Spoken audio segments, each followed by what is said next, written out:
Titan 7 was not built for humans. You can feel it in every breath. The air is too thick, heavy with the stench of sulfur and Vrax pheromones, an acrid smell that feels like inhaling glass shards. The stairs are too high, the handrails too wide, and the gravity is always set to 1.5 gs. Enough to make the joints of a 55-year-old man like Elias scream every morning. Elias is a level 1 sanitation worker, the lowest rung on the Vrax Imperial ladder. His job is to crawl into thermal vents that no massive Vrax could ever fit inside, scraping away toxic rust. Move, soft blood. Elias doesn't need to turn around. He knows what's coming. He immediately presses his thin frame against the cold wall, hunching his shoulders, trying to occupy as little space as possible. A squad of Vrax soldiers marches past. They are nearly 3 meters tall, their bioarmor gleaming jet black under the flickering neon lights. They walk like gods of war, not even deigning to glance at the tiny creature trembling by their feet. To them, Elias is less than a rat. A rat might bite. A human only knows how to bow. Elias sighs, picking up his bucket of solvent.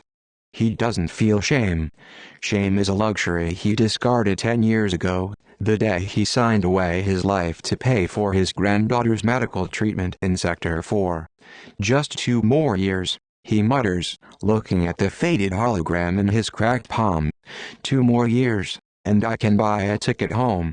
But Elias doesn't know that fate has no intention of giving him 2 years. It will only give him 480 seconds. It happens in a heartbeat. An explosion from the lower fuel depot. The shockwave rattles the entire oil dome sector. Artificial gravity cuts out. Then slams back on. Then cuts out again. The chaos makes the station's structural beams groan in protest. On the walkway of honor, reserved for the nobility, a section of the Titan alloy bridge snaps its bolts. It crashes down, creating the death trap. Dust fills the air. The screams of giant Vrax warriors ring out. Not battle roars, but the shrieks of panic. Elias is nearby, in a maintenance alcove. He peeks out. And he sees it. Beneath the tangled wreckage, trapped between 2 massive metal slabs slowly sliding together due to a failed hydraulic lock, is a child. A Vrax child. He has no thick armor yet. His skin is pale gray, soft. His large, pitch-black eyes are wide with terror. It is Keel, the only son of the High Warlord. The boy's leg is pinned, and the steel slab above, a 20-ton shield, is lowering. Slowly. Remorselessly. Like a giant meat grinder. The Vrax Royal Guards, the galaxy's deadliest warriors, are frantic. They rush in, punching the steel, screaming. But they're too big. Their bulky armor prevents them from fitting through the 40-centimeter gap to reach the prince. Help! Father! The child's high-pitched cry is barely audible over the hiss of compressed gas. Elias looks at the gap. He looks at his own small body. His brain screams, "Run! You are human. They hate you. You will die." But his legs are moving before he can think. Elias dives through the dust. He slides through the narrow opening, slick with grease and sparking wires. He crawls into the mouth of the metal beast. The Vrax boy flinches as the soft-blood creature appears right beside him. "Don't move," Elias rasps. The steel slab above shudders. It drops another notch. The space shrinks. Just enough room for Elias to stand hunched over. He sees the cause. A hydraulic piston has snapped and is leaking hot oil. If it slides all the way down, the 2 slabs will seal shut. The boy will be crushed into paste. Elias grabs a fallen alloy crowbar. He jams it upright between the piston and the base. But the crowbar slips. The surface is too slick with oil. There is no time to find another leverage point.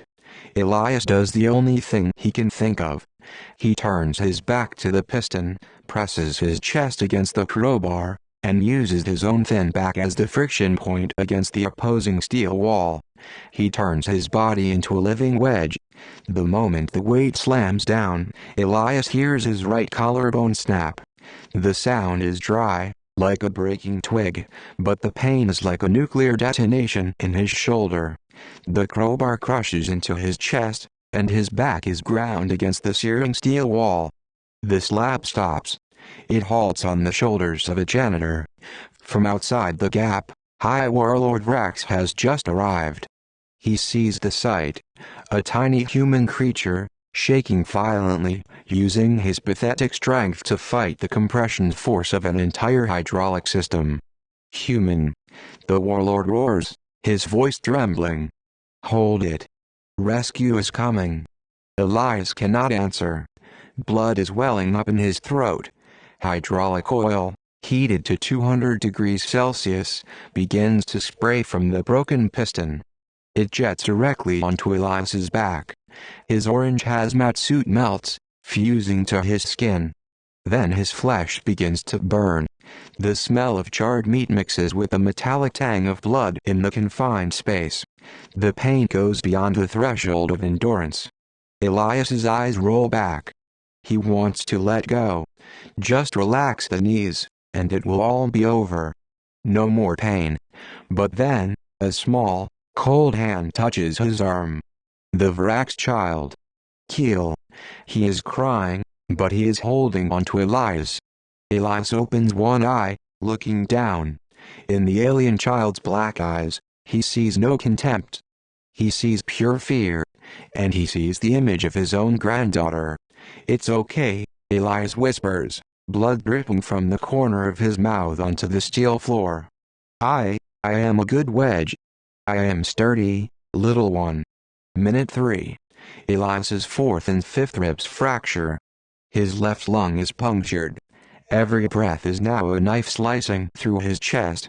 He begins to cough up pink froth. Minute 5. The rescue team outside is using high-power lasers to cut through 30 centimeters of hull plating. The warlord's screaming voice outside sounds distant, faster. He is dying. For Elias, the world is now just a red tunnel.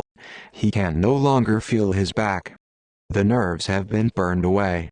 He begins to hallucinate. He sees himself in a wheat field back on Earth. The wind is so cool. Lie down, Elias, sleep. No. He grinds his teeth so hard a molar shatters in his mouth. If I fall, the boy dies. Stand firm. Stand firm with your damn spine. Minute 7. Elias's spine makes a sickening cracking sound. The compression has reached the structural limit of biology. His muscles have torn. Now, only sheer will is holding those shattered bones together. Minute 8. Blinding light. The steel wall beside him is cut away. A giant hand reaches in. High Warlord Vrax, ignoring the molten metal, plunges his arm in to pull his son out. The moment the boy is safe, Elias smiles. The tether holding his soul to his body snaps. He collapses like a puppet with cut strings.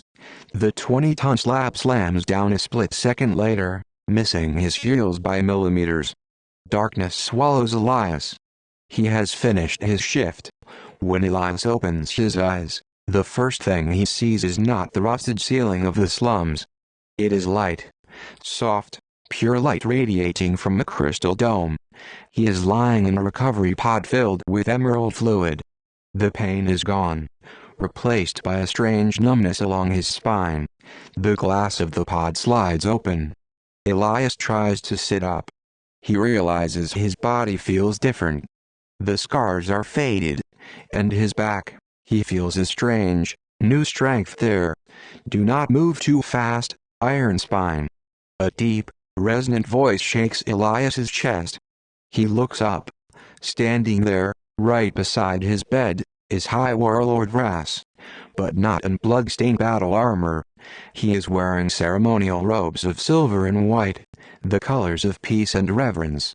Elias panics, moving to bow his head out of the reflex of a soft blood. But the warlord does the unthinkable. He places a massive, rough hand on Elias's shoulder, stopping him. "Look around," the warlord says. Elias turns his head, and his breath catches. The hospital room is as vast as a cathedral, and lined up in 2 long rows down the aisle are hundreds of warriors. Not just soldiers. The Royal Black Guard. The ones who used to kick Elias aside in the hallways. The ones who treated humans like trash. As Elias's gaze sweeps across them, a sound thunders through the room. A unison impact. Hundreds of 3-meter giants drop to one knee. They bow their proud heads. Their right fists slam against their left chests. No one dares to look up. The silence is absolute, the silence of sacred respect. The warlord looks straight into the eyes of the little janitor. The alien's amber eyes shine with a rare emotion. "Human," the warlord says, his voice echoing through the hall. "My doctors say that with human bone structure, you should have died at 30 seconds. But you held it for 480 seconds. He leans down, pinning a badge onto Elias's hospital gown. It is shaped like a spine, carved from jet black void metal, the hardest material in the universe. You use your weak body to shield the future of the Vrax race. From today, your blood is no longer soft blood. It has been forged into steel." The great doors open. The child, Keel, runs in, limping on a casted leg. He rushes to hug Elias, burying his face in the old man's chest. The warlord steps back and slowly sinks to one knee. The ruler of an empire of warriors, kneeling before a janitor. "The Vrax Empire owes you a blood debt. And the Vrax always pay." Elias places a trembling hand on the alien child's back. Tears roll down his cheeks. For the first time in 55 years, he does not feel small. He realizes that in this vast and cruel universe, true strength is not in fists or guns. Strength is the ability to endure pain for others.